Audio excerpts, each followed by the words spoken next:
after this year. To talk more about this incident and the future of international troops in Afghanistan, let's cross live to foreign policy analyst Caleb Maupin. Caleb, thank you very much for being with us. Now, a 4-year-old was killed a week ago, and now this latest incident. Why are international troops still raiding areas where the president has asked them not to go? Well, the troops are not in Afghanistan to protect the Afghans or to obey the Afghan government. They're there to protect the interests of Western banks and corporations. The whole history of Afghanistan is a history of being plundered. Afghanistan once had vast timber resources, vast forested areas that were cut down by the British at one time. And even the most right-wing historians will admit that the best period in the history of Afghanistan was following the 1979 revolution, when the people of Afghanistan rose up, they drove out the foreigners and began to develop independently with independent economic development. And that was a glorious history. And it was the U.S. that funded forces like that now make up al-Qaeda to go and tear down the revolutionary democratic government. So the Afghanistan belongs to the Afghans. It's a country with, it's not a poor country. It has all kinds of mineral resources, it has all kinds of wealth, but the people there are poor because the control of those resources is under the hands of Western bankers and corporations. And that is the crime that has happened. And these kind of massacres are really built in to foreign interventions. You can see it wherever this happens, whether in the Middle East, Africa, Asia, anywhere. About those foreign interventions, U.S. troops scheduled to be out in 2014. U.S. wants a security deal to be signed. In light of these recent events, what is it going to take to make that happen? Is Karzai going to sign such a deal? Well, President Karzai, if he represents the Afghan people, should be demanding that reparations be paid to the people of Afghanistan for the so many crimes that have been committed there, for all the people killed, for all the lives lost, for all the poverty and misery created by U.S. intervention.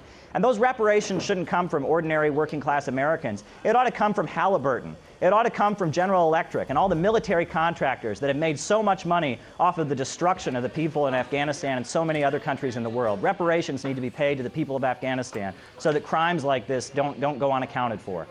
Now let's take a look down the rabbit hole. If there is no deal in place, doesn't this make it easier for insurgents to carry out more attacks, descending Afghanistan further into chaos? I mean, more lives could be lost, including civilians.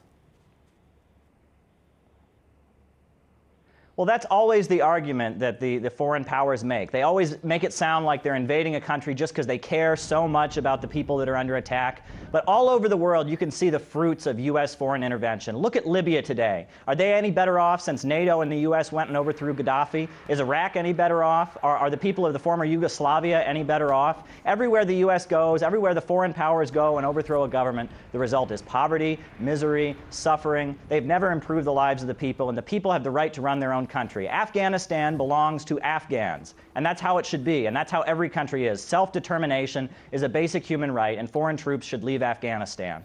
Now, there are former high-level British intelligence officials who say that they believe that the Taliban will take over if foreign troops leave. Is Karzai willing to allow this to happen?